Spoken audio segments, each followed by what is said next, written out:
All right, what's going on, guys? Today's video is a little bit different. I've been doing a whole bunch of basically the fish catching style videos the past couple weeks here.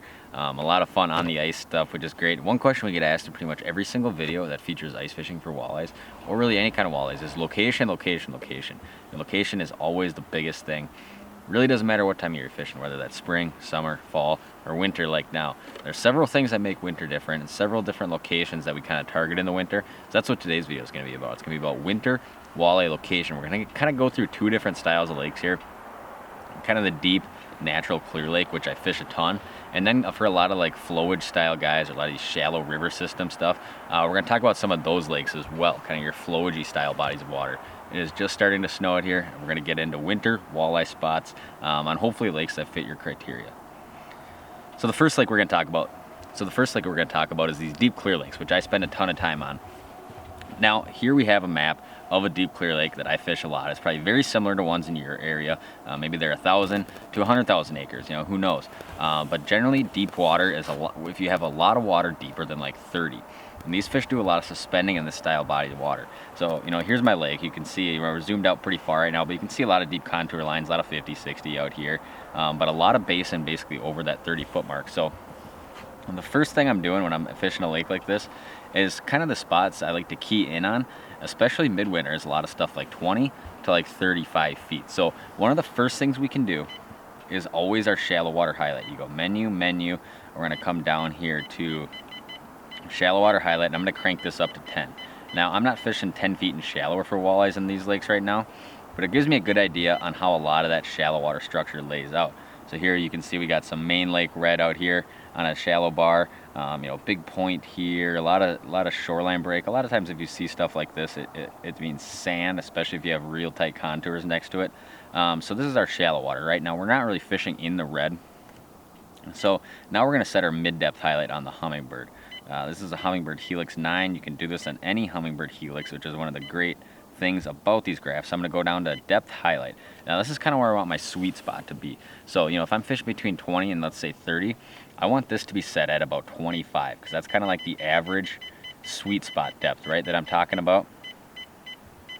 So we got that set at 25. Now nothing's really going to look, oh, we got our shallow water, or we got our mid-depth range already highlighted. We'll crank that back down.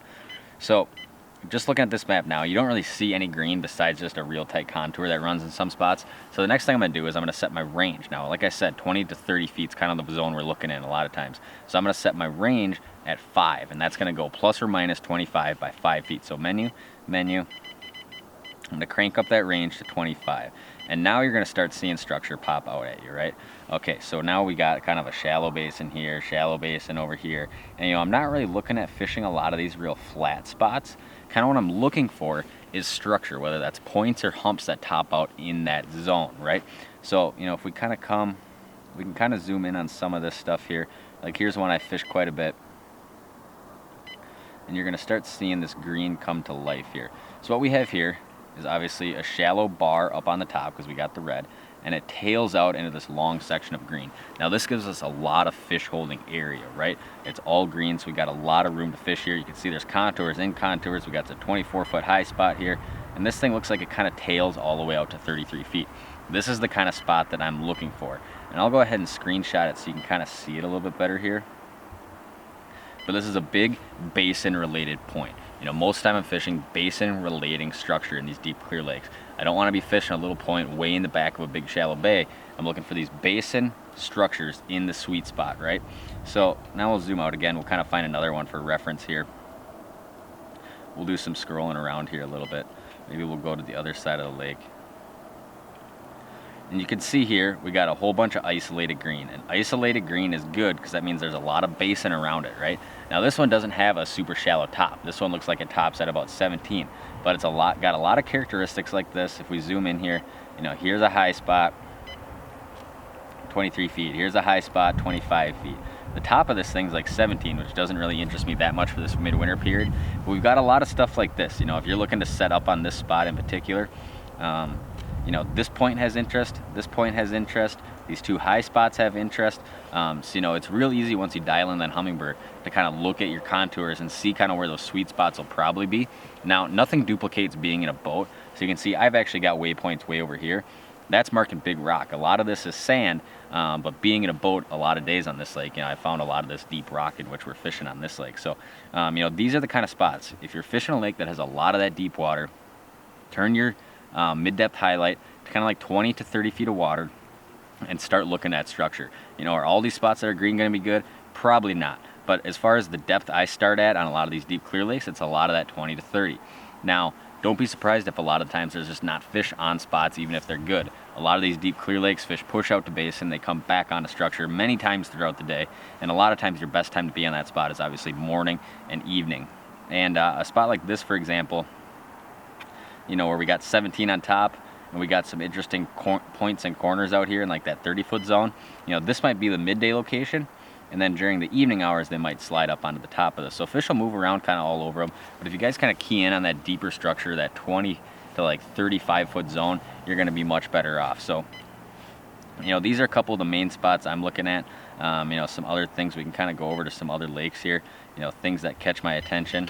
I'll see if I can scroll over to them here without this taking too long. So we're going to scroll in down here on another lake in the Hayward area, which I fished a fair amount, not a ton. But I kind of want something that I haven't fished a lot here. So if we kind of zoom in on some of this stuff, here's a deep lake. Not a lot of structure in this lake overall. We have a lot of these kind of deep contours, but our green still does a great job of highlighting, 2 points like we got right here. So, 1 point's right here, obviously, this goes out to deep water. Another point right here, this goes out to deep water. And if we zoom out a long ways, there's not a whole lot of green on this map because everything's so tight breaking. So highlighting that green does a great job of kind of showing you the obvious spots. Here's another one down in this corner. Here's another submerged point, tops out at about, looks like 27 probably, breaks out to basin. This is going to be another excellent spot to check. So, that's kind of basically the kind of stuff I'm looking for. Set that mid-depth highlight, and a lot of these spots are going to start jumping out at you. All right, guys, the next type of lake we're going to talk about is a lot of these more flowagey system, right? Lakes that have rivers going through them, backwater type stuff. Really, if you're fishing any kind of like river system, this should help you out. So I'm looking at the chip of flowage, where you can't actually fish for walleyes, but this is a great example here of the kind of spots you would look for walleyes in these systems, right? So, obviously twisty, windy, like a lot of flowagey systems are. A lot of these dark, shallow river system bodies of water are. And fish naturally have a tendency to sit shallower, mainly because there's not a lot of deep water. Fish generally overall, walleyes I would say, relate to slightly deeper water in the winter than they do the rest of the year. But there's a couple things that dictate that.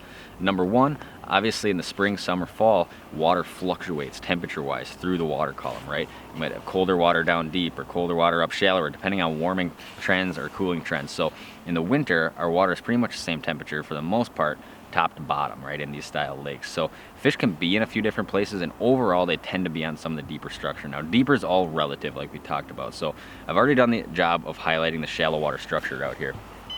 So I'm going to go menu, and what I want to do, and each system's going to be different, is basically highlight the river channel, right? Some spots will have river channel, some spots won't have river channel. But in systems that have river channels, a lot of times they're the lifeblood of that lake in the winter. So what we're going to do here is highlight our depth highlight. We're going to set it at about 20 here. We're going to set our range to about, might go up to like 5 here. We'll see what that shows us. Might have to go a little bit deeper on our depth highlight here.